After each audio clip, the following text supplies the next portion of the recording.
અમે છેલ્લા 7 વર્ષથી કેરીનું વેચાણ કરી છે આશાપુરા ગૃહ ઉદ્યોગ દ્વારા. મારું નામ ઠક્કર અશ્વિન છે. હું પોતે પ્રજ્ઞાશક્તિ છું. છેલ્લા 7 વર્ષથી કેરીનું વેચાણ કરું છું. આ વખતે અમે અમદાવાદના અલગ અલગ એરિયા પસંદ કર્યા છે વેચવા માટે. એમાં અત્યારે અમે સાઉથ બોપલના ઓપન વિલામાં આવ્યા છીએ. આપ જોઈ શકો છો આ કેરીની પેટીઓ છે. આજે લગભગ અમે 9 વાગ્યા સુધી અહીંયા રાત્રે છીએ.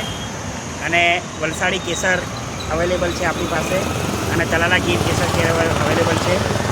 જે સાઉથ બોપલના રહીશો છે, એપલવુડ વિલા, એપલવુડ બંગલો, એપલવુડ ફ્લેટ્સ ને ઘણી બધી સોસાયટીઓ, એ લોકો અમારો સંપર્ક કરી શકે છે. છેલ્લા 9 સાડા 9 સુધી અમે લોકો અહીંયા છીએ. ઓપન વિલા આ 4 રસ્તા આગળ, માર્કેટ આગળ. તો ઝડપથી અમારો કોન્ટેક્ટ કરો. કાચું પાકું મિક્સ ફળ અને મોટું ફળ ઓર્ગેનિક, તો ઝડપથી અહીંયા આપ આવી શકો છો સાઉથ બોપલ, અને મારો કોન્ટેક્ટ પણ કરી શકો છો. ધન્યવાદ.